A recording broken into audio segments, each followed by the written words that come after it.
Hello tout le monde, j'espère que vous allez bien. Alors, aujourd'hui, on se retrouve pour une vidéo très spéciale qui me tient à cœur, en tout cas, où ça va parler de moi, et principalement, de vous raconter un peu mon histoire. Je suis trans, je suis une femme transgenre, donc voilà, étant plus jeune, j'étais un garçon. Maintenant, je suis une femme. Donc voilà, et je voulais vous raconter un peu mon histoire de comment j'ai su, comment j'ai découvert que comme ça vous pouvez un peu plus me connaître dans l'ensemble, comment j'ai vécu tous ces changements, ce chamboulement, voilà, comment je me suis posé ces questions. Donc je voulais faire une petite vidéo et on va faire ce make-up que j'espère que vous trouverez à votre goût. Et voilà, on va papoter, donc n'hésitez pas à rester dans la vidéo, prenez une boisson. Mettez-la en fond si vous faites le ménage, la cuisine, peu importe. En tout cas, installez-vous et c'est parti!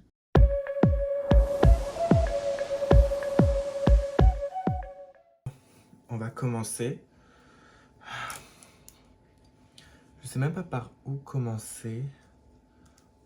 En fait, ça me stresse. Ah, par contre, oh mon Dieu, vous voyez tous mes défauts de peau, hein. Sorry hein, pour ça, mais bon. Vous allez faire avec. Faut que je regarde là. Désolé si je regarde ici et pas ici, mais je vais essayer de regarder ici, ok? Ok, et si je regarde ici, c'est parce que j'ai mon miroir, enfin, miroir, c'est mon retour, mais je me vois, donc pour me maquiller, c'est plus simple. Quand j'étais petit, j'étais, comment dire, un enfant très efféminé, qui aimait les choses très girly. Voilà, je me souviens, je jouais souvent avec des poupées, les poupées avec ma sœur, on faisait souvent ça. Et donc, moi, j'étais plus un enfant comme ça. Voilà, j'étais un enfant qui aimait jouer avec les choses dit pour fille, qu'on s'entende. Ça veut rien dire forcément, mais voilà, moi j'étais comme ça. Avec ma soeur, je jouais avec les poupées et tout, et voilà, mais ça veut rien dire. En vrai, un jouet est un jouet, et un enfant se pose pas trop de questions sur ça, vous voyez. Durant mon enfance, j'ai été élevé dans une famille, on va dire une famille conservatrice, voilà, où les choses pour les filles, c'est pour les filles, les choses pour les garçons, c'est pour les garçons. Et moi, je comprenais pas, parce que moi, je voulais jouer avec tous les jouets. Donc, c'était déjà pas trop mon mood, ce genre de règles. C'était pas trop mon truc. Et en grandissant, bah, j'ai remarqué que c'était pas du tout comme ça que je pensais. Parce qu'en maternelle, en vrai, il n'y a pas grand-chose. C'est plus vers la primaire où je me dirigeais plus vers les filles, vers, on va dire que la féminité ou ce que renvoyaient les filles, je me sentais plus à l'aise. Voilà, c'est plus comme ça. En tant qu'enfant, je me sentais plus à l'aise de traîner avec les filles qu'avec les garçons. Je dis pas, hein, j'avais des amis garçons, mais je me sentais mieux en présence des filles, genre pour jouer à la récréation. J'étais tout le temps avec les filles. C'est comme ça que j'aimais passer mes récrés, et mes amis, ça a toujours été des amis filles. Après, encore une fois, ça c'est mon expérience. Genre, encore une fois, ça n'englobe personne. Là, je parle de mon expérience. Non, parce que on connaît les gens. On connaît les gens. Bref. Donc, moi, j'étais comme ça. Et en primaire, donc, comme je disais, je m'amusais que avec les filles. Et c'est à cette époque, bah, vous savez, moi, j'étais en primaire dans les années... ouais. J'étais en primaire enfin, dans les années 2007, 2008. Et donc, vous savez, à ce moment-là, je regardais souvent Disney Channel, ce genre de choses. Et c'était, pour moi, quand je regardais ça, je m'identifiais toujours, mais toujours au personnage féminin. Je sais pas pourquoi, mais j'ai toujours regardé le personnage féminin. Ouais, genre, c'était les personnages que je regardais le plus qui m'intéressaient. Quand je voyais comment elle s'habillait, j'étais en mode, oh, ok.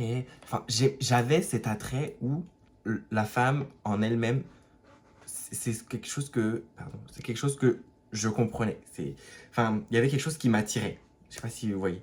Et, et je me souviens que c'était au moment des Anna Montana, des Phénomènes Raven. Et ouais, je me rappelle que j'étais tout le temps en train de... Je voulais être Phénomène Raven. Clairement, je voulais être Phénomène Raven. Bien de... Ouais, j'étais fan de ça. Et pareil, Anna Montana, euh, Les Sorciers de Waverly Place, genre Alex Russo, je crois que c'était ça. Enfin, Selena Gomez dedans. Ouais, genre, c'était la chose que je regardais le plus. Donc, mais, encore une fois, je suis un enfant, j'étais en primaire.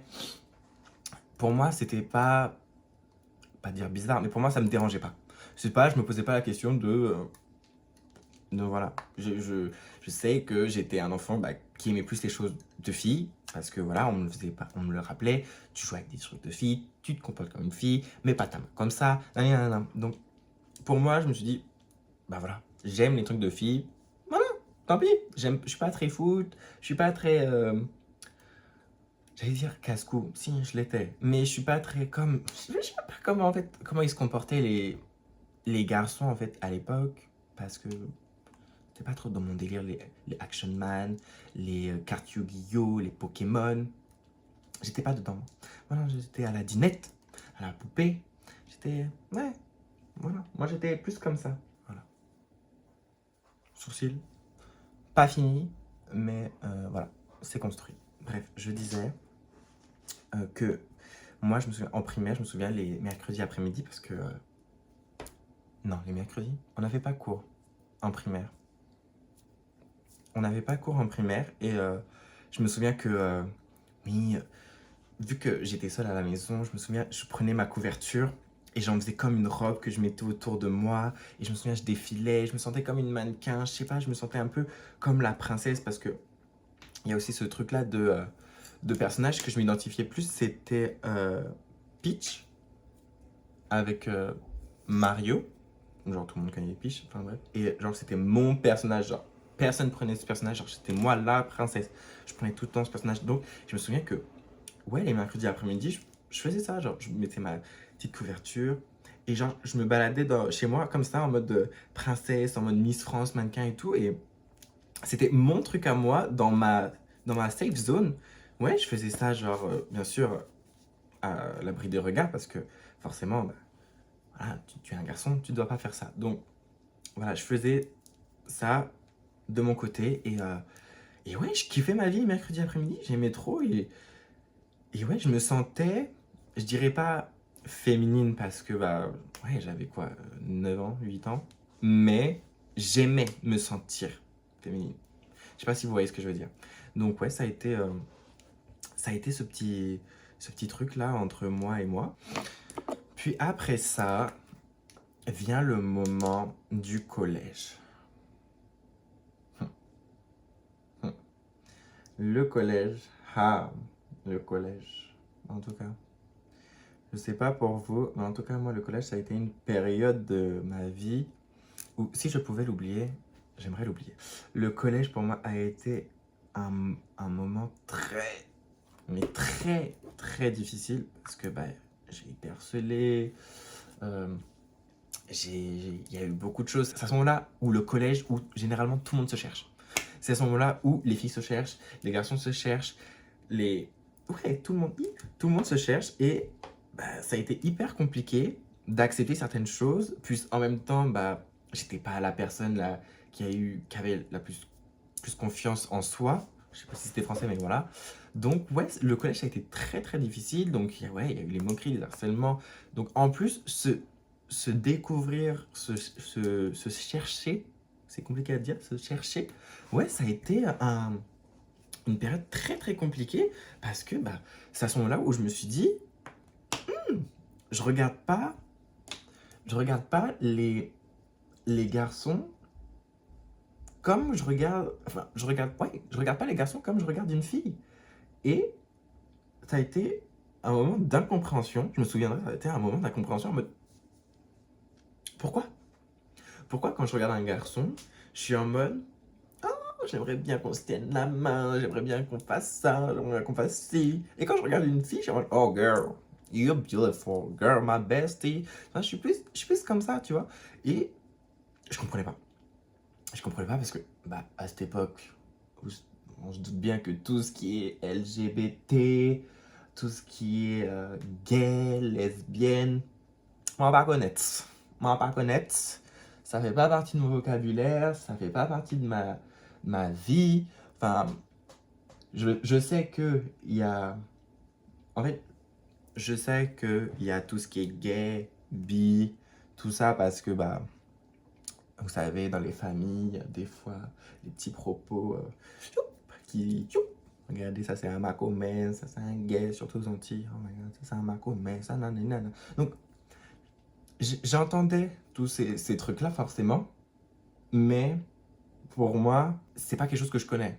Je vois, mais je sais pas comment on devient, ou ouais, t'es un enfant, je suis au collège, c'est pas ma priorité. Avec tout ce que je vis en plus, c'est pas ma priorité. Mais ouais, il y a ce truc de là que je regarde les garçons comme si bah, j'ai envie d'être, genre, sortir avec eux, ouais. T'as envie d'avoir ta petite amie quand t'es au collège, genre, tu vois, t'as envie de ta petite amie, t'as envie d'avoir ton petit copain. Bah, j'étais comme ça. Mais en regardant les garçons, je me suis dit, c'est bizarre. Ah, c'est bizarre. Donc, ouais, il y a eu ce moment de truc et cette réflexion est arrivée, je crois, quand j'étais en cinquième. Et, euh, et ouais, c'est à partir de la quatrième où vraiment je me suis dit, ok, I like boy. I like man. Yes, I like man. Ouais, c'est ça. C'est arrivé en cinquième où je me suis dit, j'aime les hommes. Je suis attiré par les garçons. Ok. Bon.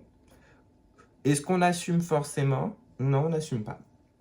Après, hein, voilà, on n'assume pas. On se dit, c'est bizarre. On se dit, mes parents, ils vont me... Ah. Donc, non, on n'assume pas. On fait comme si de rien n'était. Mais quand tu vois tous les matins au collège ton crush qui passe derrière la grille, tu es en mode, t'es comme ça. Bon, tu sais très bien que là, tu peux plus te voiler la face. Donc voilà, tu acceptes. Tu acceptes et tu te dis, bon, ok. Après, forcément, il y a le déni. Je me suis dit, non.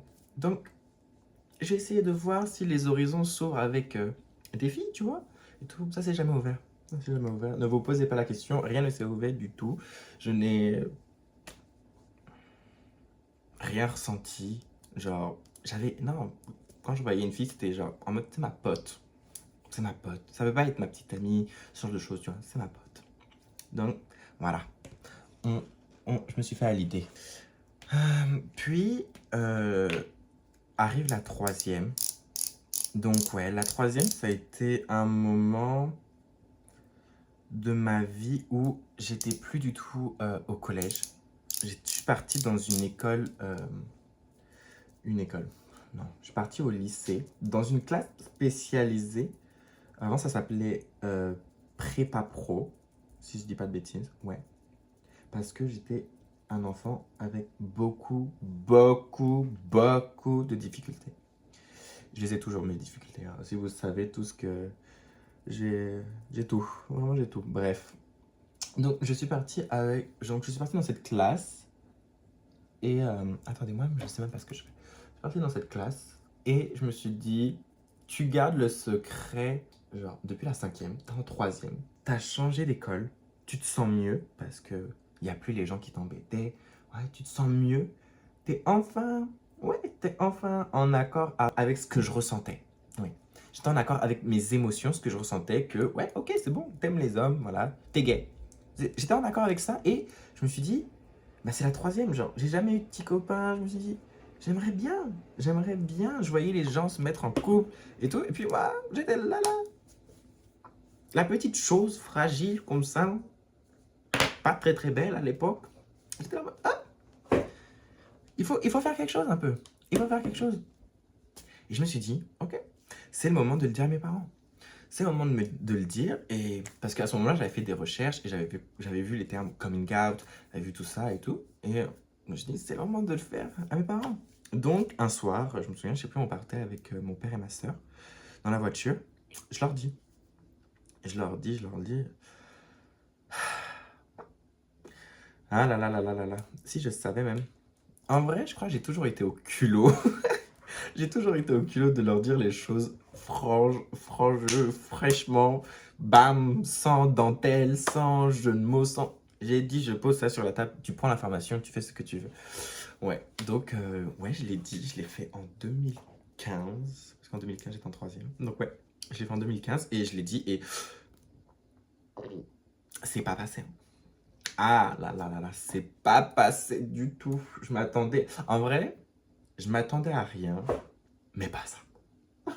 Je m'attendais à rien, mais pas à ça. Ça a été un coup de massue pour eux. Parce que, ouais, mes parents, comme je vous ai dit, sont très, très conservateurs, sont très, voilà, la religion, voilà, sont très, comme je l'ai dit, un garçon, ça fait pas ça, une fille, ça fait pas ça, une fille, ça fait ça. Puis voilà. Et ouais, ils l'ont très, très mal pris, ils l'ont très, très mal vécu. Euh, ouais, bon, moi aussi, hein, je l'ai très, très mal vécu, mais j'étais soulagé. J'étais soulagé de m'être enfin libéré de ce poids qui me ronge et parce que j'avais ce truc en tête de je peux pas être moi-même, je pouvais pas être moi-même à 100%, mais il y avait ce truc à ce niveau-là, il fallait que je le dise et donc je l'ai dit et même si voilà, ça s'est mal passé, il y a eu des, voilà, des trucs, je peux pas te dire, mais voilà, ça m'a fait quand même du bien et je me souviens le lendemain quand je suis parti à l'école, oh, je l'ai dit à mes amis en mode c'est bon, je l'ai dit à mes parents.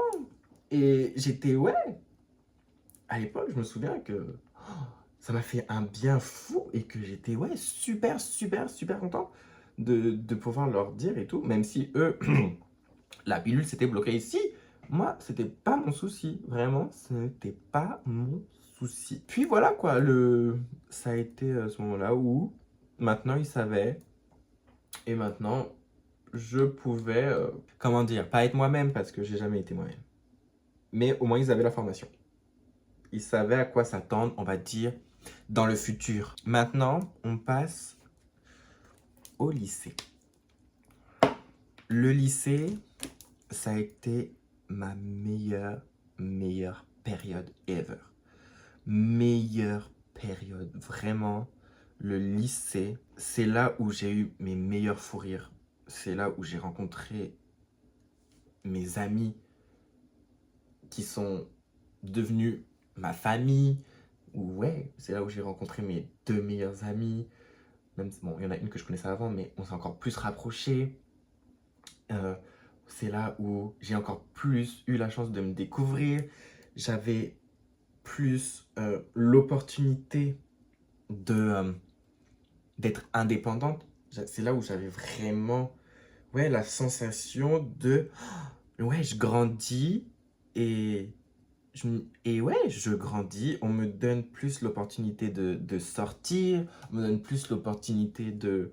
Non, de m'exprimer, non, et d'être moi-même, non, non, ça on me donnait pas. Mais on me donnait ouais, plus l'opportunité de faire des choses que avant je faisais pas. Et donc ouais, le lycée, ça a été ouais, l'un des moments où j'ai pu être, ouais, faire les choses que j'aimais, on va dire. Ouais, c'est ça. Faire les choses que j'aimais. Et ce que j'aimais le plus, moi, c'était le maquillage. Vraiment, le... J'ai commencé à me maquiller en troisième. On va dire, j'ai commencé à me maquiller en troisième, voilà, mais en cachette, parce que, on faut pas le dire, je volais un peu la poudre de maman, je faisais ça, tu vois. Voilà, j'étais comme ça. Moi, en troisième, je me maquillais, mais c'est pas grand-chose. Au lycée, oh, le lycée. Là, là, là, j'ai commencé. Là, j'ai commencé à faire mes sourcils. Je mettais le fond de teint. Mascara, je sais plus si je mettais mascara. Mais ouais, là, on faisait les make-up avec mes copines. C'est moi qui ai engrainé toutes mes copines dans le maquillage. Maintenant, elles sont là comme moi, tous fauchés à cause du make-up. On a commencé à se maquiller. On sortait maquillés. Maquillage moche, hein. Un maquillage... vilain maquillage. Mais, maquillage quand même. Mais, ah, c'était mieux que ce jour-là, on éteignait les lumières et qu'on cache le soleil parce que le maquillage n'était pas beau. Mais on s'en foutait. On sortait, on kiffait notre vie. Ça a été ce moment-là. Et ouais, ça a été en ce moment-là où les questions sont encore revenues. Où le corps changeait encore plus qu'au collège. Ça a été ce moment-là et ça a été horrible. Ça a été horrible parce que dans ma tête, je me voyais toujours femme. Et pareil, quand je me souviens que je suis une personne qui se souvient toujours de mes rêves. Je sais pas pourquoi. j'ai d'autres difficultés, mais alors ça, je m'en souviens. Je me souviens toujours de mes rêves, de la plupart en tout cas. Mais ouais, je me souviens du matin, je me souviens toujours de mes rêves. Et je sais que je rêvais toujours de moi, ouais, en femme. En tout cas, je sais pas si c'était moi, mais vous savez, des fois, bah, tu te fais des petits scénarios et tout dans ma tête. Et j'étais toujours un, on va dire, personnage, parce que, bah voilà. Mais ouais, j'étais toujours en femme et tout. Et ces trucs-là aussi, je me posais la question de pourquoi en fait? Pourquoi? Qu'est-ce qui se passe? Genre, quelle est la raison? Et un jour, parce que oui, ça a été le moment aussi où j'ai pu avoir mon premier téléphone tactile. Ouais, je vous parle de ça, c'était en 2016. Hein. Je vous parle de ça, c'était en 2016. Bref, moi j'étais vraiment les enfants de la préhistoire. J'ai eu mon premier téléphone, c'est là où j'ai commencé à avoir les réseaux sociaux. Et ouais, et j'ai commencé à avoir Instagram. Et c'est grâce à Instagram où j'ai entendu parler de la transidentité. C'est grâce à Instagram où j'ai entendu parler de la transidentité. Et là, je me suis dit, mais qu'est-ce que c'est? Donc, j'ai fait mes petites recherches et j'ai fait une petite recherche. Je suis tombé sur le compte d'une des plus grandes, non des plus grandes, mais des plus connues, d'une des personnalités publiques transgenres les plus connues aux États-Unis, Nikita Dragun. Ouais, je suis tombé sur son compte à Nikita, mais au début, je savais pas que c'était une personne transgenre. Et quand je regarde son compte, je fais waouh, elle est belle, waouh, elle est sexy. Ok, bizarrement, genre, elle est très belle et ouais, j'ai comme envie de lui ressembler, tu vois. Puis à un autre moment, je vais sur son compte et je vois que elle a une chaîne YouTube. Donc moi, je vais voir sur sa chaîne YouTube. Et là, je vois qu'elle dit I'm a trans woman. You are quoi? Trans woman? Oh my god. Fallait me voir. Fallait me voir, j'étais en mode oh, c'est une femme transgenre, mais elle est magnifique. Je savais pas qu'on pouvait faire ça. Je savais pas qu'on pouvait passer de physiquement à un garçon, puis physiquement à une femme et tout. Et ouais, et ça a été le moment où je me suis dit ok, bizarre. Je me pose les mêmes questions que je me posais au collège de les sensations là sont bizarres. Donc j'ai fouillé un peu, j'ai fouillé. Et en fait, il s'avère que j'étais totalement matrixé par Nikita. Tous les jours, je crois. En plus, c'était à ce moment-là où c'était... Ouais, je crois qu'elle avait percé. Elle était à son max. Et ouais, tous les jours, j'allais voir son compte. J'étais comme omnibulé par cette femme. J'étais en mode, waouh, elle a tellement de chance. Elle a tellement de chance. Mais encore une fois, l'idée de me dire que je suis une personne transgenre ne m'était pas passé par la tête. Ça m'était pas passé par la tête encore. Mais j'étais très, ouais, envoûté. J'avais cette admiration pour Nikita. C'est plus comme ça que je vais le dire. J'avais cette admiration, mais sans plus. Ça m'avait pas... Pourquoi? Je sais pas du tout. Je pourrais pas vous dire pourquoi ça m'a pas touché, mais j'avais déjà ce truc de ouais, tous les jours tu vas voir son compte. Ma copine, dose en fait, dose, il y a quoi? Bref. Et à un moment, je me souviens, j'étais dans mon lit avant de dormir et j'étais sur YouTube et je tombe sur une vidéo d'une française, une française transgenre qui dit sur la vie de miniature, je crois que c'était je suis trans, je sais pas trop quoi, bref, où je réponds à mes mauvais commentaires trans, je sais plus. Bref, je sais plus trop c'était quoi. Et je clique et là je vois, c'est une française qui est transgenre. Et là, je sais pas pourquoi, là ça me touche. Là, à ce moment-là, ça me parle. La vidéo me parle et je me dis, c'est ça, c'est ça. Ok. Je sais pas pourquoi cette vidéo a tout changé, mais ça a été ce moment déclencheur. Ouais, 2017-2018 à peu près, c'était. Et ouais, ça a été le moment déclencheur de me dire, ok, je suis une personne transgenre. Je suis pas dans le mauvais corps. Mon corps va d'une certaine manière que je ne veux pas. La puberté fait que mon corps, là, ne m'aime pas. Je n'aime pas. Je n'aimais pas mon corps. Je détestais mon corps. C'était pas comme ça que je voulais. Et ouais, et ça a été le moment déclencheur. Peut-être parce que je me dis que c'était une Française, donc même langue, ce qu'elle disait, je comprenais et que je me disais, waouh, c'est possible finalement dans mon pays. Enfin, c'est possible que, voilà. Et ça m'a plus touché parce que Nikita, c'est une américaine. Elle parle anglais. Moi, à l'époque, en anglais, à l'époque, bon, aujourd'hui, mon anglais est toujours bancal, mais il tient un peu plus debout. Là, avant, il était même pas né. Donc, c'est peut-être plus, elle me touchait moins parce que la barrière de la langue. Là, je suis tombée sur, ouais, une youtubeuse française et j'étais fan. J'ai regardé toutes ses vidéos. Elle a fait toutes ses vidéos où elle présentait les hormones et tout ça. Et j'étais fan. J'étais fan et je me suis dit, ok, c'est ça. C'est ça. Maintenant, le problème. Parce que, bien sûr qu'il y a un problème. Quand on remonte quelques années auparavant, j'avais fait mon coming out gay. La pilule est passée de travers, ça les a étouffés. Maintenant, je me suis dit, mais attends, c'est vrai. Là, t'es en train de me dire que tu veux dire à tes parents que, en plus d'aimer les hommes, tu veux devenir femme? Are you crazy? Tu es sérieux de ce que tu dis là? Ah, façon, je me suis dit, c'est mort. C'est mort. Façon, ce que j'ai vécu la dernière fois, je veux pas revivre. Je veux pas revivre. Donc, je me suis dit, allez, c'est pas grave. Oublie l'idée. Oublie, ça sert à rien. Là, tu te fais du mal pour rien. C'est n'importe quoi. Oublie ça et vis ta vie comme... Voilà. C'est ce que j'ai fait. J'ai vécu ma vie. C'était un mensonge.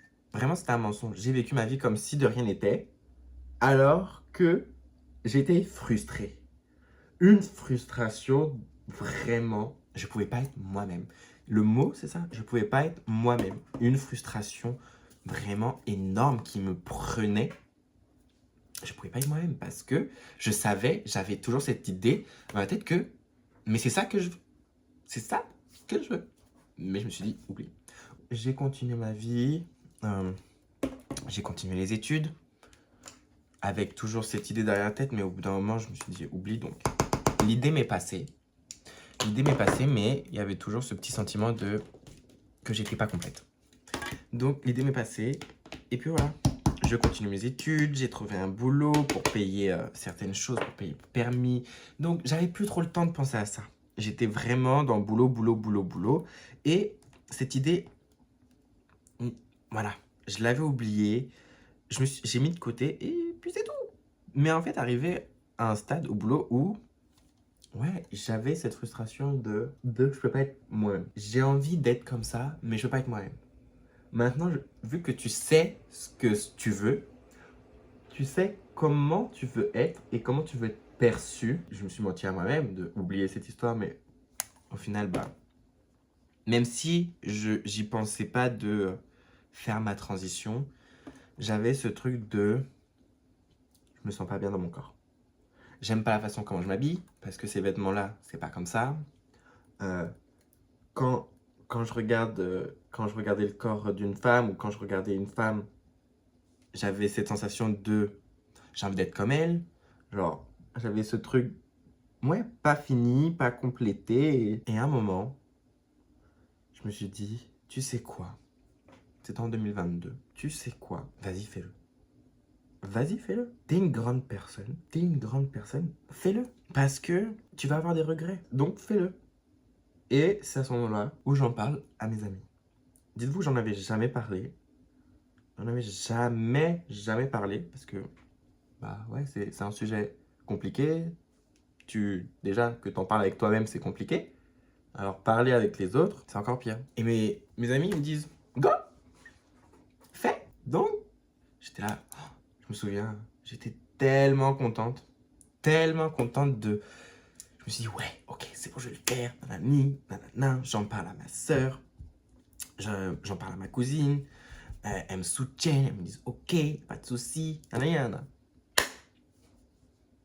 Mais bon, il faut dire maintenant aux deux personnes qui t'ont procréé. Dis-le aux deux personnes, les principaux personnages. Il faut leur dire maintenant. Ha! Oh my god. Oh my god. Que dire? Que dire? Que dire? Que dire? Que dire? Ça a été le coup de massue. Ça a été... Ça a été, ouais, le coup de massue. J'ai vécu un de ces moments. Oh, je crois qu'il dépassait même le coming out gay, pour vous dire. Tellement que hmm, c'était intense. Ouais, là, je me suis dit, ok, ça va être compliqué. Ça va être compliqué. Il y a eu des cris, il y a eu des pleurs, il y a eu beaucoup de choses. Beaucoup de choses. Et après, on a eu une longue discussion avec mes parents. Une très très longue discussion. Et c'était une discussion, voilà, pour non, tu peux pas faire ça parce que nanani, nanana. Voilà, ça a été un refus. Ça a été, bah voilà, forcément, hein. Alors, on m'a dit non, tu peux pas faire ça, patati patata. Tu vas détruire la famille, patati patata. Regarde ce que tu nous fais, patati patata. Voilà, ça a été du rabâchage de qu'est-ce que tu vas faire dans ta vie, tu peux pas, qu'est-ce que tu vas devenir. Voilà, ça a été des reproches comme ça. Et je me suis dit, vu la tournure, comment ça prenait, je crois que j'ai eu peur. Et j'ai eu peur et je me suis dit, ok, tu sais quoi, j'abandonne tout. J'abandonne tout, je fais pas, c'est pas que je voulais plus, hein, mais je me suis dit, pour la famille, tu vas vivre comme ça et c'est mieux. Tu vas te sacrifier pour ta famille et ouais, tu vas pas le faire. Tu seras pas content, tu seras pas heureuse, tu seras pas contente, tu seras pas heureuse. Mais c'est pas grave, au moins ta famille sera là. Tu seras toujours avec ta famille, tu parleras toujours avec eux. Tu n'auras pas besoin de déménager dans une autre ville parce que bah, ta famille ne veut plus de toi. Tu seras toujours là. Et puis c'est pas grave, tu vas faire avec. Ok? Ok? Et puis voilà, on passe à autre chose. On passe à autre chose. C'est ce que je me suis dit. À ce moment-là, c'est ce que je me suis dit. Donc, j'ai annulé ce que j'avais en tête. Je me suis dit, tu vas vivre comme ça, et puis c'est tout, et tu la fermes. Donc, j'ai continué à jouer encore un rôle d'enfant modèle qui aime sa vie comme ça, qui s'apprécie, qui aime se voir dans le miroir comme ça. Voilà, j'ai joué un rôle de quelque chose que je détestais. Mais de toute façon, je me dis, dans ma vie, j'ai toujours joué des rôles. J'ai toujours joué des rôles. Et à un moment, vient 2023, fin 2023, je dirais. Il n'y a plus rien qui allait. J'étais entre le travail et ma famille et moi. Et c'était trop. C'était trop parce que j'arrivais plus. J'arrivais plus. J'étais dans un bad mood quotidien. Je n'avais plus la motivation de faire quoi que ce soit. De me lever, d'aller au travail, ouais. Ou, si je le faisais comme ça, pour pas qu'on pose de questions. Parce que le sujet de la transidentité, on n'en a plus jamais reparlé. Après 2022, on n'en a plus jamais reparlé. Je n'ai plus jamais remis le sujet sur la table parce que je me suis dit, ça sert à rien. Donc, j'ai fait comme si ma vie continuait et que je me sentais bien. Et ouais, donc j'étais vraiment, j'ai mis mon corps en automatique. J'ai mis le bouton automatique et tu fais travail, travail, un peu de famille, un peu d'amis, et puis voilà, et on continue, travail, un peu d'amis, un peu de famille. J'étais vraiment en automatique. Mais l'automatisme, au bout d'un moment, il fonctionnait plus. J'étais plus du tout dans le bon mood. Au travail, je voulais plus. Je pleurais tout le temps. J'étais fatigué physiquement, mentalement. Ouais, il y avait cette pression que au bout d'un moment, j'arrivais plus. J'arrivais plus, mais je faisais quand même. Comment on dit? C'est quoi le mot? Ouais, profil bas. Je faisais comme si tout allait bien et que la vie était belle. Puis vient 2024 et ouais, début 2024, bah c'était ça. Je faisais semblant que tout allait bien. Je survivais un peu. Puis après, je me suis dit, l'idée de la transition est revenue dans ma tête. L'idée de la transition est revenue dans ma tête. Parce que je pouvais plus. Je pouvais plus me voir comme ça. Je pouvais plus. J'arrivais plus. Me regarder dans le miroir, c'était en mode. Et m'habiller c'était devenu une catastrophe. Porter mes vêtements, je pouvais plus. Je me souviens que c'est des fois, je me mettais à pleurer sur mon canapé parce que je devais sortir rejoindre des amis dans un bar. Et je me mettais à pleurer sur mon canapé parce que m'habiller, je savais pas comment m'habiller, c'était pas ces vêtements-là que je voulais mettre, c'était pas comme ça que je voulais être perçu par la société, et ouais, je me mettais à chialer, et que c'était ma cousine qui devenait me ramasser, et me dit, mais non, t'inquiète, tu vas mettre ça, tu vas mettre ça, et puis voilà, et ouais, mais, et après, t'arrives à la fête, et t'es là, t'es tout sourire, sauf qu'au final, il y a quoi, même pas 20 minutes, t'es en train de chialer, parce que c'est pas ce que t'aimes, tu vois, et ouais, ça a été comme ça, début d'année 2024, fin 2023, début 2024, ça a été comme ça, et à un moment, bah ouais, l'idée de la transition est revenue. Dans ma tête, début 2024, l'idée de la transition est revenue en me disant je peux pas. Je peux pas vivre comme ça. Encore une fois, je m'écrase et là, je peux pas. C'était devenu beaucoup trop. La sensation et le sentiment étaient devenus beaucoup trop lourds pour que je puisse supporter ça. Et, et ouais, je me souviens que j'avançais dans l'année et il fallait que ça sorte. Et à un moment, je suis parti en week-end avec mes amis, mes deux meilleures amies. Je suis parti en week-end avec elles. Donc on s'est fait un hôtel spa. Et je me souviens qu'à ce moment-là, on sortait, voilà, on est sur Paris, on sort beaucoup. Et j'ai pu exprimer dans ma frustration, bien sûr, parce que je n'osais pas, à ce moment-là, pour vous dire, je n'osais pas sortir très féminine. À part le maquillage, je n'osais pas. Pourquoi? Je ne sais pas. J'étais dans un mood où je n'osais pas et tout, alors que je voulais. Je voulais oser, mais je n'osais pas. Et je me souviens que ce jour-là, c'était en mai. Avril, mai, ouais, mai. Et c'est à ce moment-là, pour sortir en repas, parce que voilà, on faisait des restos et tout. C'est à ce moment-là où j'ai sorti, ouais. J'ai lâché make-up, talons, tout. J'ai tout lâché et je me suis senti. Ouais, je me suis senti en phase avec ma féminité. Une petite féminité, mais je me suis senti bien dans cette féminité. Ouais, j'ai apprécié à sortir apprêté comme ça. J'ai apprécié ou le fait de, ouais, euh, sortir en talons, sortir bien make-up. J'ai apprécié. Le regard des gens, je m'en foutais. Je m'en foutais. J'ai juste kiffé.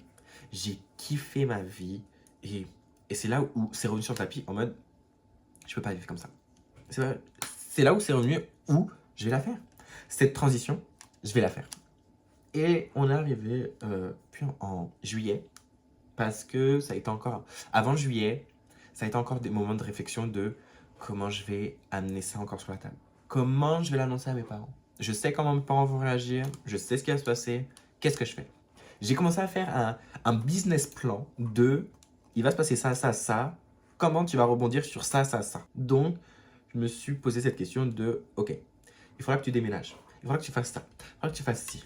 Tes parents vont plus te parler. Donc, il faudra que tu fasses ci, ci, ci. Il faut que tu sois indépendant. Il faut que tu fasses ça. Voilà.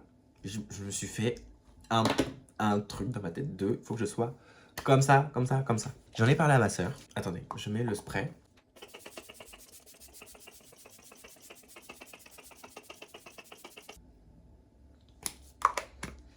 Je me suis noyé là. Ouh. Oh my god. Oh my god. Hi, mon œil. Ouh, ouh. Seigneur. C'est parti dans mon œil. C'est parti dans mon œil. Oh my god. Faut pas que je pleure, faut pas que je pleure, faut pas que je pleure. Ah, look at this. Oh my god. Oui, oui. C'est beaucoup mieux qu'au début, hein. Vraiment, a power of make-up. Une dinguerie.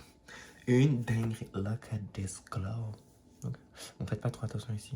Oui, donc je disais que on arrive en juillet. Et en juillet, j'en parle à ma sœur. J'en parle à ma sœur parce que ma sœur, bah, ma sœur, c'est ma meilleure amie. Ma sœur, c'est toute ma vie. Donc, je décide de lui en parler parce que, bah, voilà, c'est une idée qui trotte depuis un moment dans ma tête. Et il faut que j'évacue ce trop-plein d'émotions. Donc, j'essaie de lui expliquer. Elle savait de quoi j'allais lui parler. Elle savait, bizarrement, parce que je me souviens que j'étais dans la cuisine chez moi et je l'appelle et je sentais que j'avais déjà les larmes aux yeux. J'avais déjà les larmes aux yeux et je lui dis il faut que je te parle. Quand j'ai dit il faut que je te parle, elle a su. Elle a su directement quoi me dire en me disant tu vas me dire pour ta transidentité. Tu vas me dire que ah ouais, tu veux la faire et tout. Et moi j'ai dit ouais.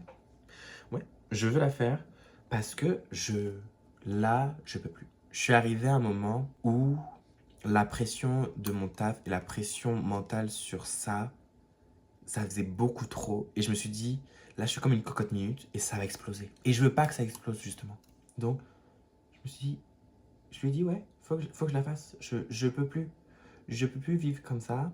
J'y arrive pas. J'ai essayé de 2022 à 2024, hein, quand même. J'ai essayé et ça m'a frustré. Ça m'a apporté plus de frustration qu'autre chose que, ouais, d'être heureuse, tout simplement. Et elle m'a dit, ok, bah, je vais te soutenir. C'est pas grave. Faut que tu la fasses. Si t'en as besoin, fais-la. Moi, je serai là, patati patata. Et ouais, et je me suis mis à pleurer au téléphone. Je chialais. Mais je me sentais tellement bien qu'une personne me comprenne. Ouais, je me sentais bien. Je me sentais en phase. Là, je me suis dit, ok, c'est bon. Puis j'en parle à mes potes. Mes potes m'ont dit, allons, allons, on y va. C'est bon, on y va. Depuis le temps que tu nous en parles, on y va. Nous, on est là. Voilà. Puis bien sûr, ils m'ont dit, bon, tu sais comment tes parents vont réagir. Voilà, tu sais que c'est une très grosse décision, vu que tu l'as déjà dit une fois, tu sais comment ils vont être.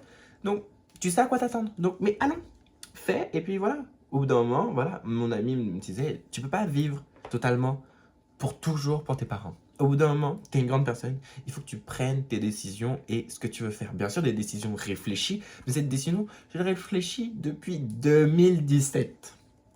Voilà, je l'ai réfléchi depuis tout ce temps. Est-ce que je regrette de ne pas l'avoir fait à ce moment-là? Je regrette. Est-ce que je pouvais la faire à ce moment-là? Non. Non. En fait, je pouvais, mais je ne veux même pas imaginer comment ça serait passé. Bref. Donc ouais, il y a eu ce truc-là et il y a eu ce truc de comment je vais le dire, encore une fois, à mes parents. Une très longue question. Ça a été une très très longue question et il y a eu un événement que j'aimerais bien vous parler dans une autre vidéo. Mais il y a eu un événement qui a fait que là, mon mal-être a été pris en compte. Je mets entre de gros guillemets. Mais ouais, il y a, après cet événement, il y a eu, voilà, là, on m'a écouté. Là, on a essayé de me prendre plus au sérieux. On m'a écouté, voilà. Là, ils ont compris les choses. Ils ont essayé de comprendre, voilà. Ça a été cet événement qui a fait que ouais, on m'a un peu plus écouté, on m'a laissé la parole, voilà. Et c'est grâce à cet événement, enfin c'est grâce ou à cause, je sais pas, où j'ai pu m'affirmer et dire vraiment ce que je voulais. C'était cet événement qui a tout fait changer. Il fallait qu'il y ait, malheureusement, parce que c'est pas un événement très joyeux, mais il fallait. Je vais vous en reparler dans une autre vidéo, parce que c'est un sujet que j'aimerais aborder. Voilà. Donc, je ne veux pas trop en dire, mais voilà. Ça a été la meilleure décision parce que là, je savais vraiment que personne pouvait m'en dissuader.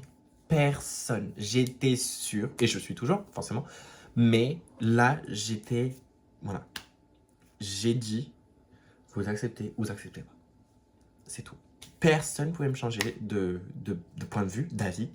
C'était pris. J'avais trop perdu de temps à essayer de faire comme il voulait, ce genre de choses, pour au final, c'était pas bon. Donc là, ouais, j'étais convaincu, j'ai donné mon point de vue, j'étais persuadé, et voilà, et je le suis toujours. Et ça a été, ça c'est parce que je vis en plein moment dedans, c'est la meilleure décision que j'ai jamais pu prendre de ma vie. En retard peut-être, mais finalement, pas tant parce que j'ai eu le temps de grandir, j'ai eu le temps de savoir et être sûr que c'est ce que je voulais. Et ça a été bénéfique. Et peut-être que si je l'aurais fait plus tôt, finalement, la relation avec mes parents ne serait pas la relation que j'ai actuellement avec eux. Vous voyez ce que je veux dire? Donc, ça a été finalement prendre le temps de réflexion. Voilà. Ça a été ça. J'ai ce que j'ai toujours voulu avoir. Je suis hormoné maintenant. Je peux être enfin moi-même et que j'ai honte de plus rien. Maintenant, j'ai honte de plus rien. Avant, je me cachais, comme je vous ai dit, les mercredis après-midi avec la robe. Maintenant, j'ai honte de plus rien. Je m'accepte comme si je veux faire quelque chose qui n'est pas conventionnel par la société. Je le fais. Je m'en fous, je le fais. Je n'ai plus honte de... parce qu'avant, il y avait toujours cette petite honte, vous savez, envers mes parents. Je n'ai plus honte. Je n'ai plus honte, je fais. Je veux m'habiller comme ça, je m'habille comme ça. Je veux faire quelque chose, je vais faire. Bien sûr, j'ai été élevé d'une façon où je connais les choses interdites, pas interdites. J'ai mes limites. J'ai mes limites. Mais je me force plus à faire quelque chose pour autrui. C'est ça que je voulais dire. Et voilà. Et je le conseille à tout le monde. Écoutez-vous. C'est le plus important. De s'écouter. Si tu es dans mon même cas, que tu tombes sur cette vidéo, que t'es comme t'as mon âge de l'époque, 17 ans, 16 ans, peu importe, 18 ans, peu importe. Et que tu te poses cette question parce que, voilà, on se pose toutes ces questions. Et que ça te parle ou que tu as déjà eu l'idée, parce que maintenant, la transidentité, tout le monde en parle, tout le monde sait ce que c'est, tout le monde voit ce que c'est. Donc si toi, tu as ces questions, tu peux en parler. Je te conseille d'en parler à quelqu'un de confiance, à quelqu'un où tu sais que elle t'écoutera, qu'elle sans jugement, qu'elle pourra te donner des bons conseils, qu'elle ne va pas le répéter à un tel, qu'elle ne va pas amplifier. Une personne bienveillante. Si tu as ça dans ton entourage, une tante, un oncle, une cousine, ta meilleure amie, enfin, les meilleurs amis, ça dépend des âges, hein, parce que si c'est au collège, MDR. Mais une personne dans ta famille que tu sais, si tu as des parents bienveillants, grand bien te fasse, tant mieux pour toi. En tout cas, on aurait tous aimé avoir ça, mais profite, faut profiter. Mais voilà, non, en parle-en, faut parler. Ne reste pas comme ça fait trop mal. Voilà. Puis un jour, tu seras sûr que c'est ce que tu veux. Et pas que, quand je dis ça, c'est pas que pour une transition ou autre, hein. Ça peut marcher pour un coming out, ça peut marcher pour un boulot, ça peut marcher pour une université, ça peut marcher pour ton rêve le plus fou que tu veux faire, pour un voyage, un solo trip. Je sais pas, peu importe, ça peut marcher pour tout. Parle-en avec quelqu'un de confiance. Écoute-toi, c'est le plus important. Moi, dans ma vie, je me suis pas assez écouté. J'écoutais les autres. Comme on appelle, j'étais un mouton. J'écoutais les autres, je ne m'écoutais pas. Je faisais tout pour les autres. Mes parents voulaient que je fasse ça, je l'ai fait. Je l'ai fait. Ils voulaient que j'ai un diplôme dans ça, je l'ai fait. Est-ce que c'est ce que je voulais? Non. Mais eux, c'est ce qu'ils voulaient, donc je l'ai fait. Ils voulaient que je me comporte comme ça, je l'ai fait. Est-ce que c'était comme ça que je voulais me comporter? Non, mais je l'ai fait. Voilà.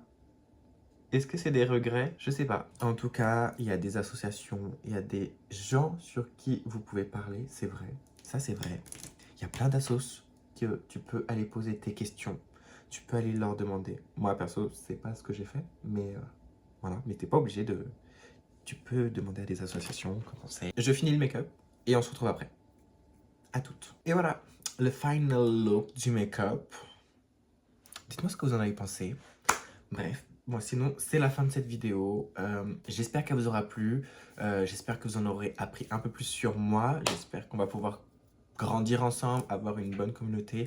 Si vous avez des questions, dites-les moi en commentaire. Je ferai une vidéo pour y répondre ou j'y répondrai avec plaisir. Vous avez mes réseaux sociaux qui vont s'afficher, donc vous pouvez toujours m'envoyer un petit message si vous voulez qu'on parle, qu'on discute, une question, un truc comme ça. Bref, je suis à l'écoute de tout. Si vous avez des idées de vidéos ou des choses que vous voulez essayer de me voir faire ou que j'ai envie de dire, même s'il y a des vidéos que je compte faire, n'hésitez pas, je suis preneuse, je prends tout en compte. Puis voilà, j'espère que ça vous aura plu, que vous aurez aimé m'écouter parler de moi, désolé. Mais que voilà, j'espère que si ça peut aider certaines personnes, voilà, j'espère que cette vidéo va pouvoir vous guider, vous aider, voilà. Si au moins elle peut toucher quelqu'un ou voilà, ou que vous avez passé du bon temps tranquille, moi ça me va et je suis super contente. Bref, sur ce, je vous fais plein de gros bisous. N'hésitez pas à vous abonner, liker, partager si vous voulez. Tu fais ce que tu veux. Bref, sur ce, je vous fais de gros bisous. À la prochaine. Bye.